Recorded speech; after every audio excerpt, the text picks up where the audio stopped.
Now, the greatest radio shows of all time.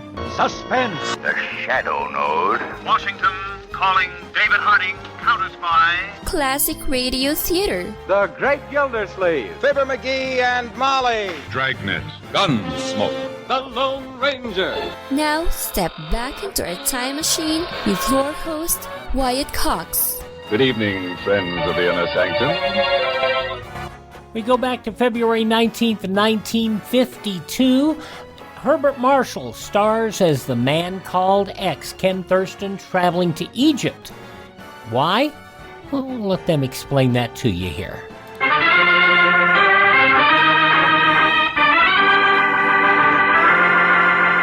Listen to Herbert Marshall as the man called X. Wherever there is mystery, adventure, intrigue, in all the strange and dangerous places of the world, there you will find the man called X.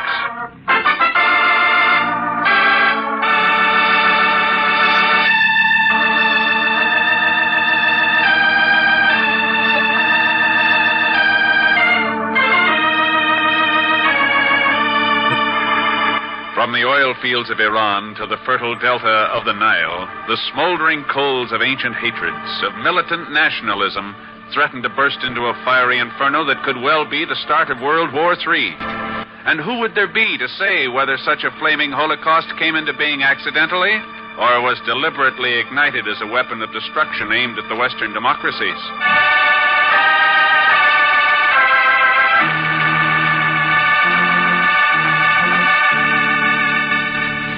Time is 9:45 p.m. The place, a dark, crooked alleyway near the dock area of Cairo.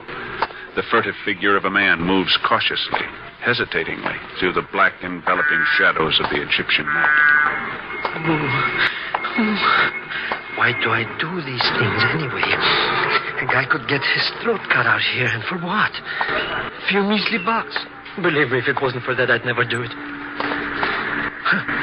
Where's Uncle Ahmed anyways? He said he'd meet me here. Where is he? Where is Cousin Ismail?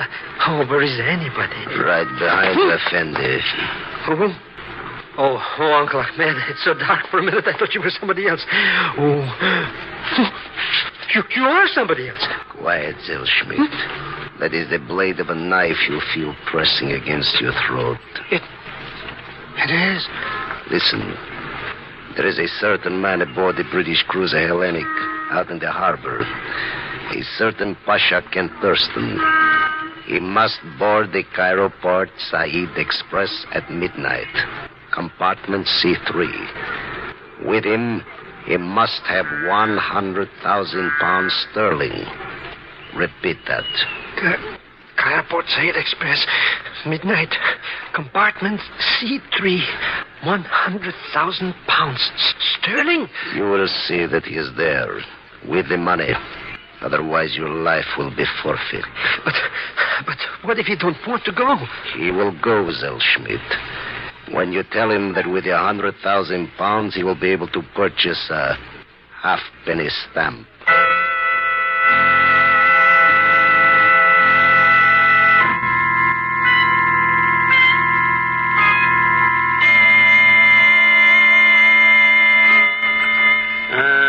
This story of Zellschmidt sounds rather like a weirdie, doesn't it, Ken? Could be a trap, you know. I doubt it, Jim. I had a hunch Pagon and his Uncle Ahmed could help us out on this. I think they've done it. Well, Zellschmidt said this knife-wielding character did mention a halfpenny stamp, but is it the one we're after? Well, it has to be. What other stamp could possibly be worth 100,000 pounds? Yes, 20 times that if it contains the data we want. And how are we to find out? Easy. I'll be aboard the Cairo Port Said Express at midnight. Might take a bit of doing. The Egyptians aren't very partial to us at this moment, you know. I'll do a bit of disguise, change clothes, go as an Egyptian merchant. And I'll wager your throat's cut before you leave the station. I'll let you know how I come out. Oh, no, hold on, Ken. You might be decent enough to wait until I get my hat. I'm going with you.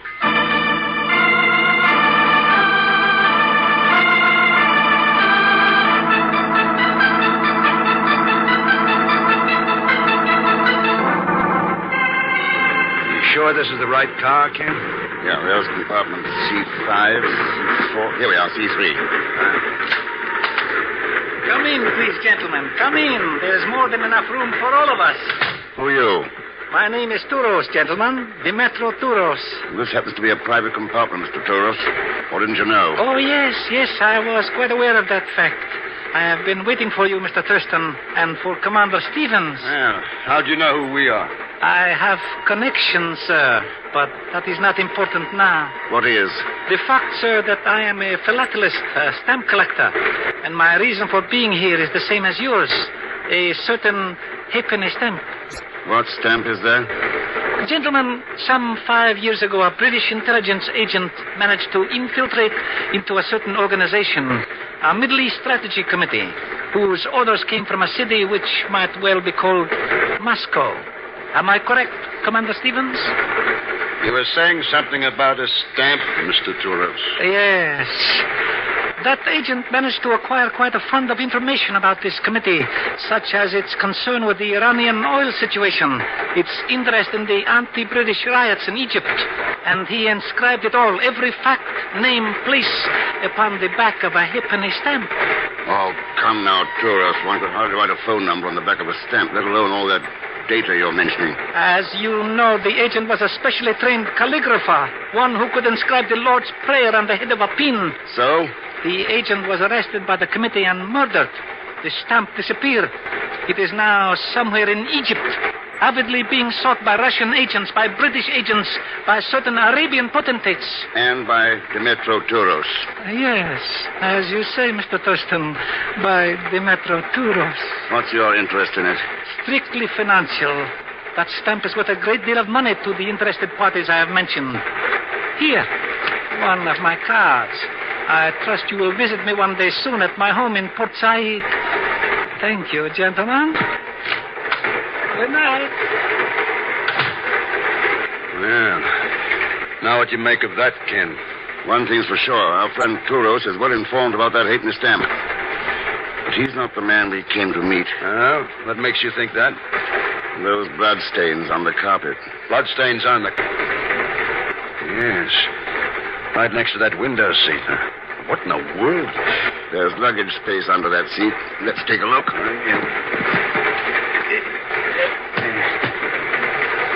Yes, indeed.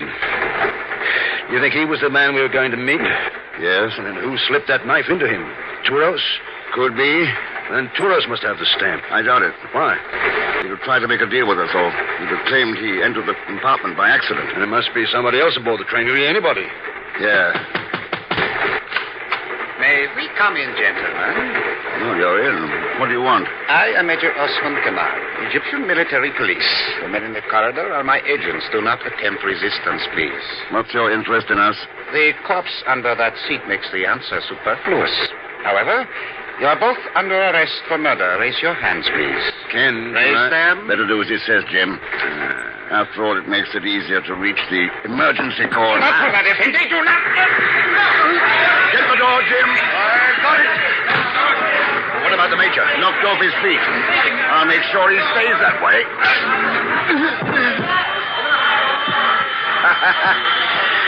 Touch of genius, Ken, pulling an emergency cord.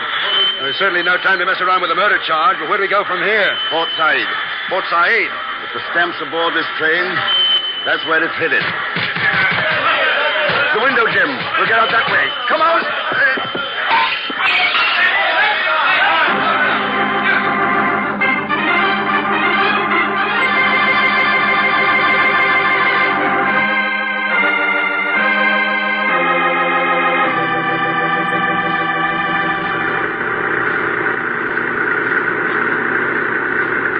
Lovely city, Port Said.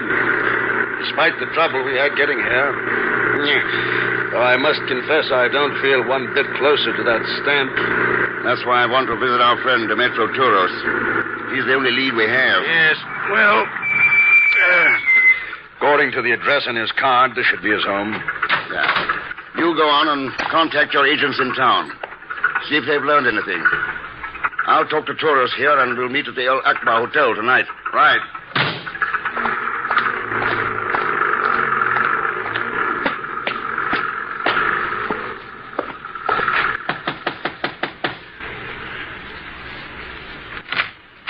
Hello, Hello, Mr. Thurston. Welcome to Port Said. Well, I'll be... And surprised to see me, eh, Mr. X? I should have known you were aboard that train last night. What did you do? See Toros leave that compartment and follow him here? That's right. It only stood to reason you'd be showing up here, too. So when the tourist character left the house, I got in. Yeah. How long have you been here? Only a couple of minutes, Mr. X. Nobody else in the house? No, not a soul. Well, what do we do now? Look for a halfpenny stamp. The one worth £100,000. Sterling? Yeah. Now, that looks like a den or library over there. Let's try it. Hey, it's blacker in here than my Aunt Zenobia's heart. There's a lamp on this desk. Hey. Some joint, eh, Mr. X? Must be plenty of dough in this damn business. And look at that painting of that cute cookie dancing. We're interested in stamps, not dancing girls. Remember? Oh, sure. So, where do we start, Mr. X? I suppose we try those albums on this desk. Hey, look at those books. All covered with leather and stuff. Artificial diamonds and stuff. Oh, those diamonds are real, Peg, huh? Oh, sure. I knew it all the time. Would they ever put diamonds on a book that was real? That's right. Then what are we waiting for? Let's grab those books and scrum out of here. Oh, shut up.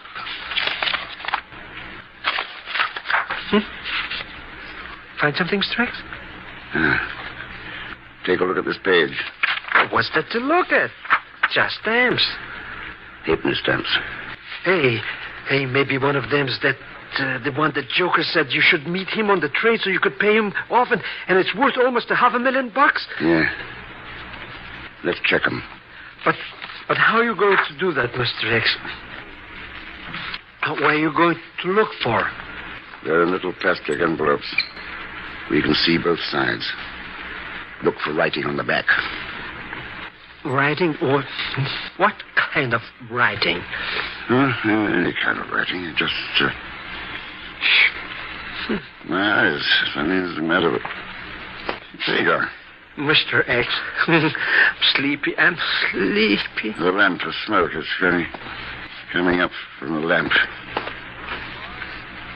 Being drugged. Gotta get out of here. Oh, sure, Mr. X. Gotta get out. Hey, get up. Get the lamp. Drugs coming from the lamp. I gotta turn it out. Turn it. Oh.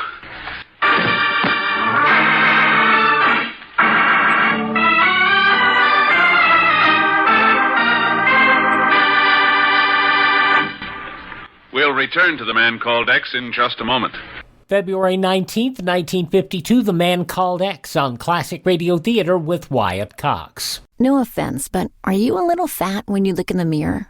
How would you like to learn the secrets to lose 3 to 5 pounds a week easily without joining the gym or going through any crazy diets? It's called Body Sculpt by Med Diet. For the last 2 decades, we've been helping people just like you that have pounds they want to shed. We've helped millions of people lose thousands and thousands of pounds over the years. And now it's your turn. Learn the secrets of how to lose weight with one simple phone call. You'll see an amazing difference in a matter of days. Don't believe us? We'll offer you a money-back guarantee.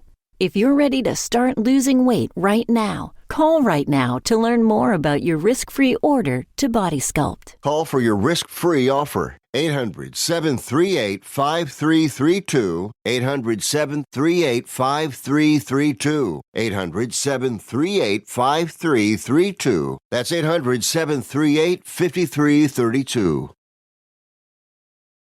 Thanks for tuning in to Classic Radio Theater on your favorite station. Now back to The Man Called X, starring Herbert Marshall, February 19th, 1952. And now, Act Two of The Man Called X, starring Herbert Marshall, with Leon Velasco as Pegonzel Schmidt.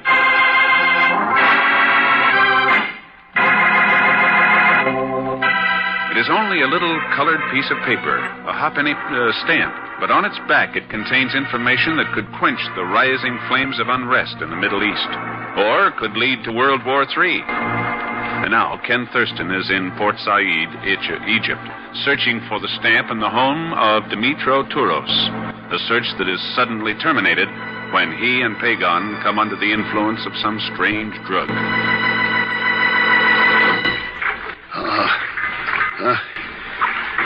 So, Thurston Effendi, you are regaining consciousness at last. Yes, looks as though. Huh? Well, who are you? I am known as Erdry. Does the name mean anything to you? That picture on the wall in Touros' library. The dancing girl. Oh, I am flattered that you recognize me, Effendi. Pagon, where's Pagon? Your companion is sleeping comfortably in the cabin next to this one. So we're aboard ship. The Abdullah Bay, anchored in the harbor of Port Said. It is my husband's yacht. Husband? You have already met him. Dimitro Touros. That is quite correct. Why bring me here? Is it so difficult to fathom, Effendi? We are all after the same thing. The halfpenny stamp. No, it still doesn't make sense. Unless you working with your husband, Erdry, or against him. Dimitro is a pig. Does that answer you? It gives me a general idea, yeah. Well, then let me give you more specific ones. On the Port Said waterfront, there is a cafe known as the Star of Heaven. Tonight, in the Star of Heaven, you may be able to find the halfpenny stamp that you seek. That's interesting. Anything else? I understand it will be in the custody of one I have heard referred to only as the man with the third green eye. Well, not very enlightening, is it? It will have to do. I have told you all that I know. Yes, but why? I wish that stamp to be in the hands of its rightful owners, not in the Metro's. And I intend to make certain of that personally. Oh, how? If you succeed in obtaining the stamp, you will come back here to the yacht with it. Why should I come back? There are two men wanted for a murder committed aboard the Cairo Port Said Express. A certain Major Osman Kamal is in Port Said at this very moment. He might well be interested in the whereabouts of one of those men. Uh-huh. Not very subtle about your threats, eh? There is nothing very subtle about war, Thurston Effendi. Well? I'll try to be back tonight.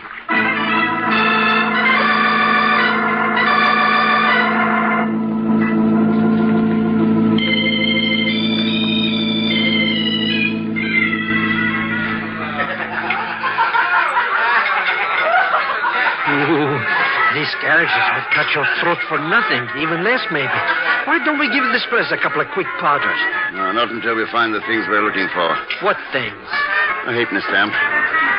A man with a third green eye. Now, what kind of talk is that? Pardon, Effendi, your order.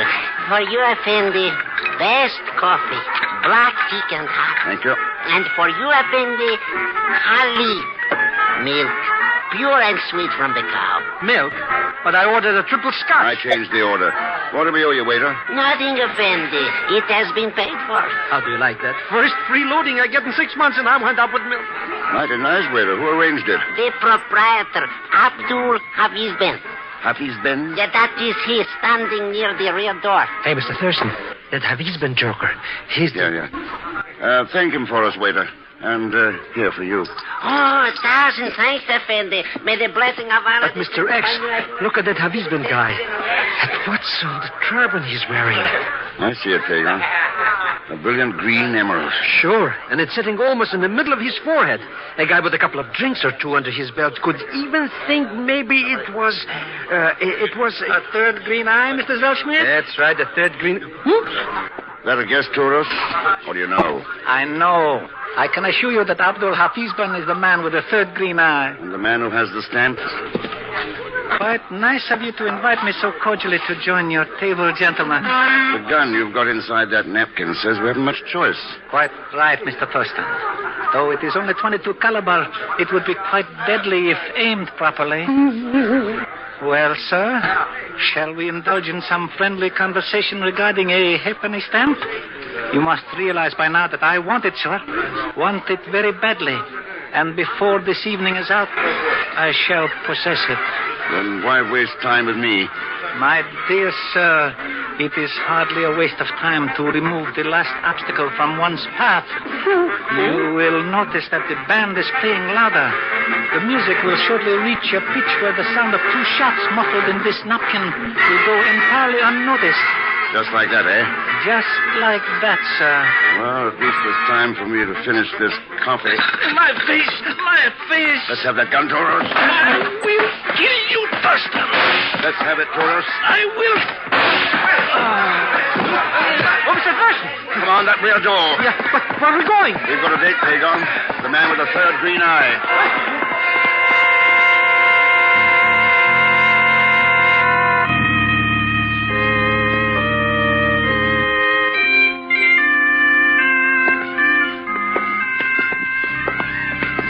But why do we still hang around these joints, Mr. X? The rest of those jokers will be after us any minute. Office Ben's still got that halfpenny stamp. And you think he's back here somewheres? He's got to have an office someplace. Maybe this is it. Oh, Mr. X. Yes. Oh, but who? Why? Take a look at his turban. Mr. X, the emerald. The 3rd green eye. Yes. Missing. From February 19th, 1952, Herbert Marshall, The Man Called X, the conclusion next on Classic Radio Theater with Wyatt Cox. Are you in bad pain? You know what I mean. Your knees hurt. Your shoulder hurts. Your elbow and back are constantly killing you. And I'm sure you've tried every pain pill or cream available at the drugstore. Am I right? Well, here's something you haven't tried. Pain Magic. Pain Magic is not available at any drugstore. The only place you can get it is by calling the special toll-free number I'm about to give you. And to make things even better, call right now and find out about our buy one, get one free offer. We're so confident it'll work for you that we offer a free bottle with your purchase. No prescription required. Call now to learn how you can get Pain Magic and get rid of your pain. Remember, your results may vary. 800-492-8164. 800-492-8164. 800-492-8164. That's 800-492-8164.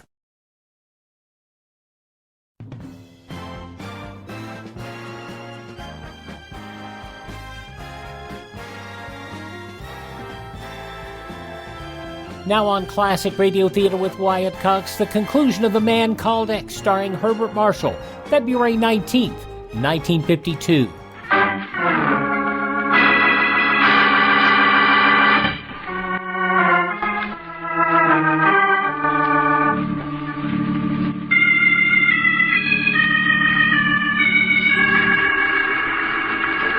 So the man with the 3rd green eye is dead, Thurston Effendi.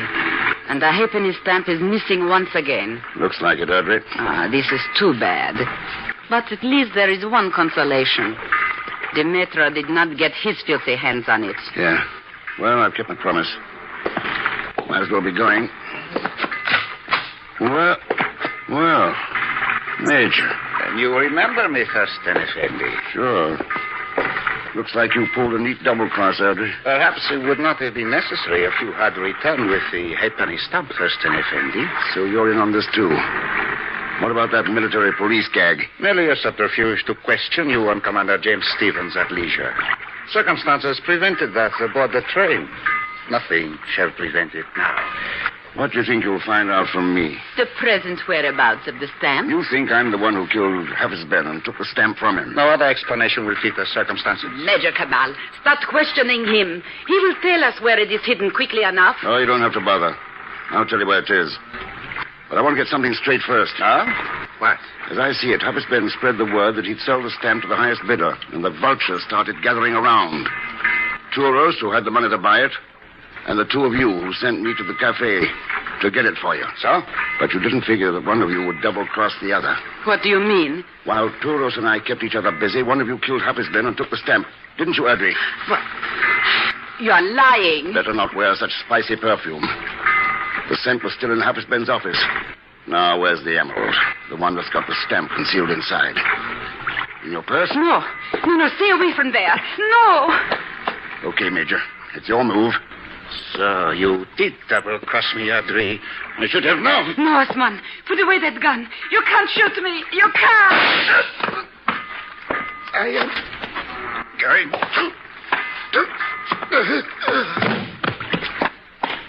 Is everything okay, Ken? It's under control, Jim. Thanks. You heard everything? I didn't miss a word.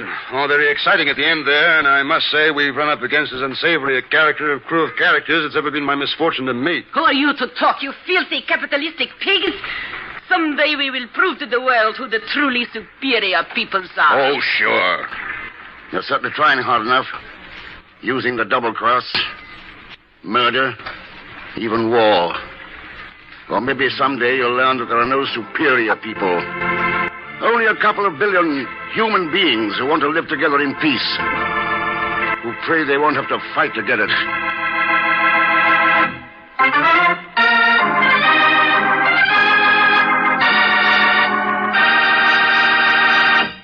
Now, here's our star, Mr. Herbert Marshall. Thanks for being with us. And my thanks to Lucille Meredith, John Dana, Ed Begley, John Stevenson, and Lou Krugman.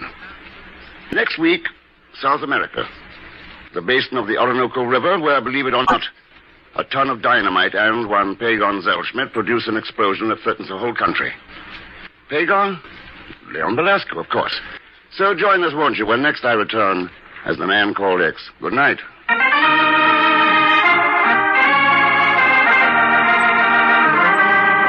The Man Called X, starring Herbert Marshall, is a J. Richard Kennedy production with music by Milton Charles. Tonight's story was written by Sidney Marshall. This program is directed by Jack Johnstone. All characters and incidents on this program are fictitious, and any resemblance to actual characters or incidents is purely coincidental. And now, until next week, same time and station, this is Hal Gibney saying good night for The Man Called X. February 19th, 1952, The Man Called X on Classic Radio Theater with Wyatt Cox. Are you suffering with arthritis or osteoporosis? Do you have diabetes? Did you know that these are just two of the hundreds of diseases that have seen improvement with Dr. Wallach's incredible longevity products? You can't get them at a health food store. The only way to get them is to call us at 800-214-0065. That's 800-214-0065. Do you have heart disease, fibromyalgia, or high blood pressure? Do you have a terrible time losing weight? Dr. Wallach can help. He was a veterinarian and cured diseases in animals. He felt that he could do the same for humans, so he became a physician. Over 50 years of research and helping people like you goes into every bottle of Dr. Wallach's amazing discoveries. Do you want to feel better? Learn how to treat the cause of your problem rather than covering up the symptoms with drugs. Call 800-214-0065. That's 800-214-0065. Now on Classic Radio Theater with Wyatt Cox, more of the soap opera Claudia. This was originally broadcast February 19th, 1948. Your Coca-Cola bottler presents Claudia.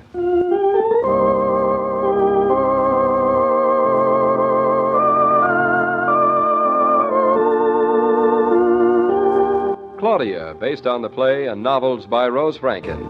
Brought to you, transcribed, Monday through Friday, by your friendly neighbor who bottles Coca-Cola. Relax, and while you're listening, refresh yourself. Have a Coke.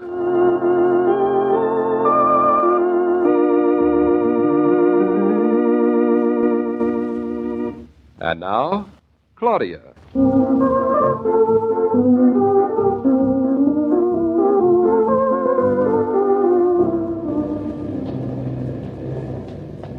How do you think Bluff looked? Much better. Didn't you, darling? Yep, I thought so. His eyes looked more like his. That makes a lot of sense. You know what I mean. Tell me. I meant they don't look feverish anymore. Oh. That Dr. Mixel seems to be a very good man. He cleared up the infection in no time. It's modern drugs. The average germ really doesn't have a chance anymore. Well, listen to you. Who have you been talking to? Dr. Mixel. He said... Now, wait a minute. You're not going to be the kind of woman who falls in love with her doctor, are you? In the first place, he's Bluff's doctor. And in the second place, I'm not going to be that kind of woman. Well, that's a relief. I'm going to have 6 children instead. You mean we're going to have 6 children instead of what? Just instead. Of course I mean you, darling. I wouldn't dream of having them without you. Just think, David, Dr. Mixel said that tomorrow we can take Bluff home. It'll be good to have the old boy around again. I've missed him. He's missed us. Did you notice how he wagged his tail and sang when he came in the room and saw us? And did you notice And he practically licked the skin off my hand, the big slob. He's got all his strength back. I don't think I'll be able to sit down tonight. Bluff is such a wonderful dog. Wouldn't you think any dog of yours was a wonderful dog? I don't think so. You know, I love dogs, but there are lots of kinds I don't like. For instance? Well, I don't like angry dogs that growl at people. And I don't like dogs that don't trust people. But most of all, I don't like snooty dogs. Are you sure it's the snooty dogs you don't like, or the snooty dog's owner? Same thing. For instance, not being allowed to see Bluff in the big reception room today. Because that snooty little old French poodle was bedded down there. Don't blame the poor poodle. Dr. Mixel tells us that Mr. Van Allen specifically ordered his dog to be kept in the reception room. That's only because he thought the dog would like it better there. I think you're being very hard on the dog. You should be a little harder on Van Allen. Don't be silly. The fact that Mr. Van Allen insisted on it, and also that another dog be kept in that room to keep his dog company, is obviously his dog's fault. I never heard of anything so ridiculous or so snooty. You seem to think that dogs are snootier than people. Much. Have you ever seen 2 dogs meet on the street? Why, they size each other up much more critically than 2 women at a tea party. All right, darling. Have it your way. Except that Now, David, don't try to convince me. Because even if you are right, I'll still think that dogs are snootier than people. I don't like snoot. I know by now that being right doesn't mean a thing as far as you're concerned. What time is it, darling? It's about 20 after 5 by that big clock in the building over there. Why? Let's stop in this drugstore here, and I'll call Lottie and see if there's any need for my going back to the office. Oh, David, let me in the phone booth with you. There's not enough room in those booths for more than one person at a time. The last person in here was a man. He smoked a cigar. A very expensive cigar. You know all about cigars, too. Honestly, you men know more useless things. Oh, David, if you're not going to let me in the booth, will you at least leave the door open? Do you want the whole world to know my business? Am I the whole world? I don't know why I always let you boss me like this. Because it's easier than arguing.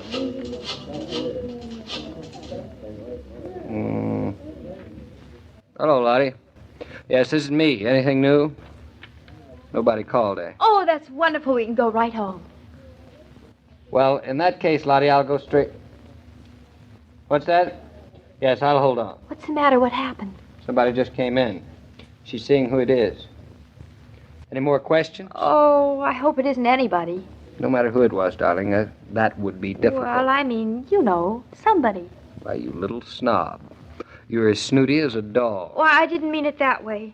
Honestly, there are times when you Who'd you say it was, Lottie? Mr. Finch? Reggie! I wonder what he wants. He came to see me, eh? Oh, I'd love to see Lottie and Reggie meet.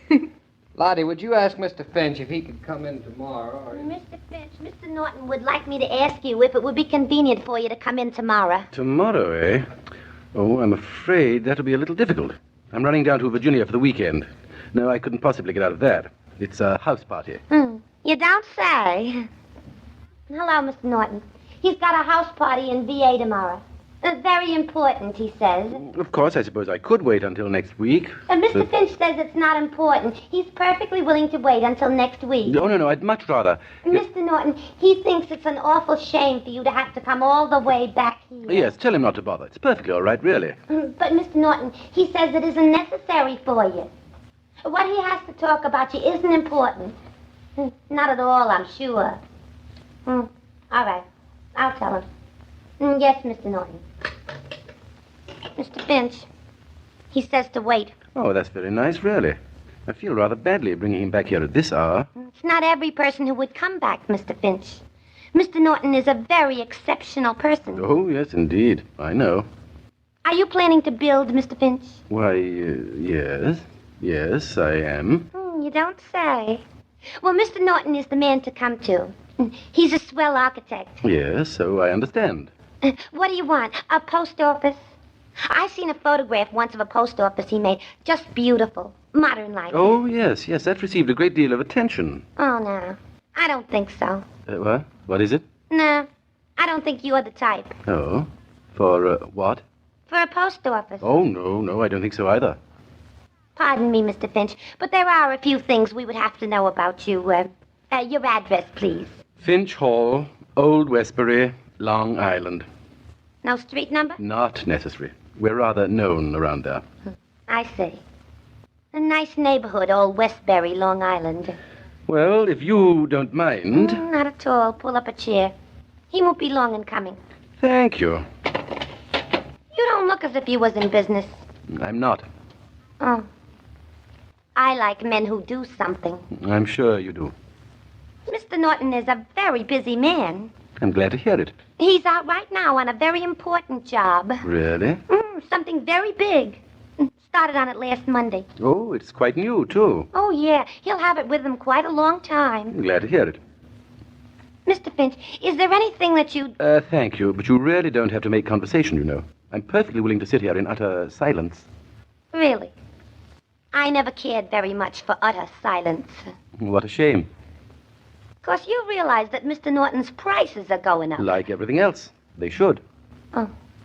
And he doesn't have time to take on every job that comes his way. Of course not. If I was you, I wouldn't be dependent on him too much to build whatever it is you're hoping he'll do for you. I'm not in the least bit worried, thank you. I ain't being nosy, Mr. Finch, and I'm minding my own business. When I tell you... Go on. I'm fascinated with whatever your business is. Well, in that case, I'll just let you sit there and think about what I was going to say. Thank you. You know, Mr. Norton didn't expect you. It's very decent of him coming back like this. Yes, indeed it is. Look, Miss... McBride. Lottie McBride. Miss Lottie McBride. I realize that for some reason you are very reluctant to have me disturb Mr. Norton. I realize that you are the watchdog and guardian of this office. I realize that you think because I haven't calluses on my hands and I speak correct English that there's something terribly the matter with me. I wish to inform you, Miss Lottie McBride, that you are wrong on every count. And if you can't accept my presence here as a necessary evil of your position, which I must say is an extraordinarily lucky one for you, I'm afraid one of us is going to go. And it shan't be me. Thank you very much. Well, I never heard anything said more beautifully, Mr. Finch. Then let the rest be silence. Well, Lottie, is he still here? Right over there. Hello, David. Claudia. Hello, Reggie. Did I keep you waiting? I'm terribly sorry. Hello, Reggie. How nice. Well, if they ain't friends. Miss McBride here tells me you're out on something very important, and of course We've just been seeing Bluff. He's in the hospital, poor pup. Oh, I am sorry to hear that. Well, for some people, dogs are important. Of course they are, Miss McBride. Even I know that. Oh. Oh, David, they're like two poodles at a tea party. Shh. Well, Reggie, what brings you here today? What can I do for you? David, there's a little matter I'd like to talk over with you. I don't like to take your time up. Your watchdog is very reluctant to have me... Lottie, you don't have to protect me from Reggie. I'll protect myself. Ah, Miss McBride, I feel as if I've won some very barbaric contest between us. I hope that you'll be a better loser than I am a victor. I usually gloat for days. Get him. Oh, darling, why don't you go into the other office and see what Reggie wants? I'll stay here with Lottie. It won't take but a minute, David. It was just an idea of mine. Yes, I want to hear about it. Well, he sure puts it on. Puts what on? Long Island, Virginia, all that sort of stuff. Lottie, he's not putting it on. It's just the way he is. He can't help it. Don't be a poodle about it. A poodle, huh? Well, I got no use for him. That guy was born with a silver spoon between his gums. And he likes the taste of it so much he wouldn't let go of it in a million years. Oh, Reggie's really awfully sweet, Lottie. It's not his fault that the silver spoon was his great-grandmother's money. Well, I ain't got nothing against him, only I don't go for snobs or snoots. You know, I don't think Reggie goes for them either. Well, what's he doing here anyway? He doesn't do any kind of work, now does he? I notice his fingers are all nice and smooth, like he has a manicure. Maybe he has. Maybe he never really has done any work, but if Reggie's here, it's because he wants to do something pretty wonderful. What could he do? You know, David didn't know, but Reggie's going to build a factory on Long Island for blind men. For blind men? Mm-hmm. Factory specially designed for them, where they can have jobs and work and not feel handicapped because they can't see. They'll be able to have jobs, Lottie, and earn their own way, and they're never going to have to ask for pity or charity. That's what that character's gonna do, huh? That's what it is. Oh, gee. Guess I had him doped out all wrong. I talked to him really tough. I thought he was a softie. All that's gold doesn't glitter, Lottie. Gee, I had him figured all wrong. No, I guess he ain't snooty, huh? It's just the way he talks. He had me fooled, too, first time I met him. He had me feeling I was so much better than he was. You know, Mrs. Norton, I guess the Bronx ain't got no right to be snooty to Long Island after all. Oh, but gee, for a while there, it felt awful good.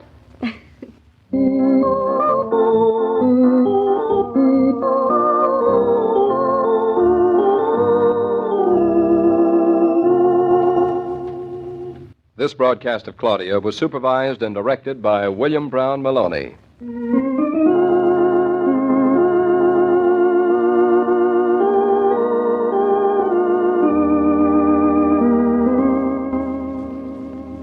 When you get to thinking that everything on your shopping list is going to cost more than you'd planned, just step over to that friendly red cooler, put a nickel in, and up will come the same delicious Coca-Cola you've always known. After you enjoy the pause that refreshes, ask for a carton of Coke to take home. And thank goodness there's one old favorite at its favorite old price, just 5 cents a bottle.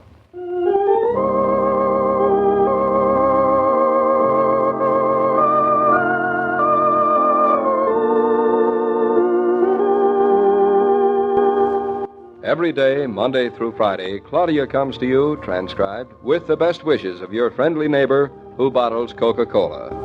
So listen again tomorrow at the same time. And now this is Joe King saying au revoir.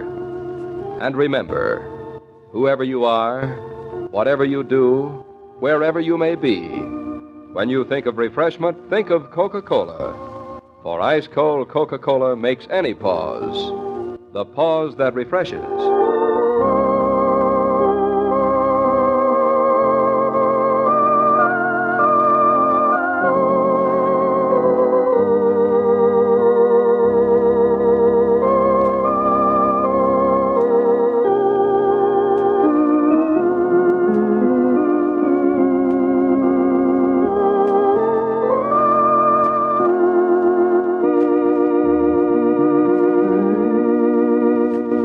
Sweet little show. February 19th, 1948, Claudia here on Classic Radio Theater with Wyatt Cox. Visit my webpage if you have a moment, classicradio.stream, where you can stream our shows on demand, learn more about classic radio collecting, and contact me there, classicradio.stream. If you miss a day, you don't have to miss a show. You can either stream it from my webpage, or you can also find the shows on iHeartRadio, Spotify, Spreaker, Apple Podcasts, Google Podcasts, also through the Amazon Music app. You can also find them through Audible.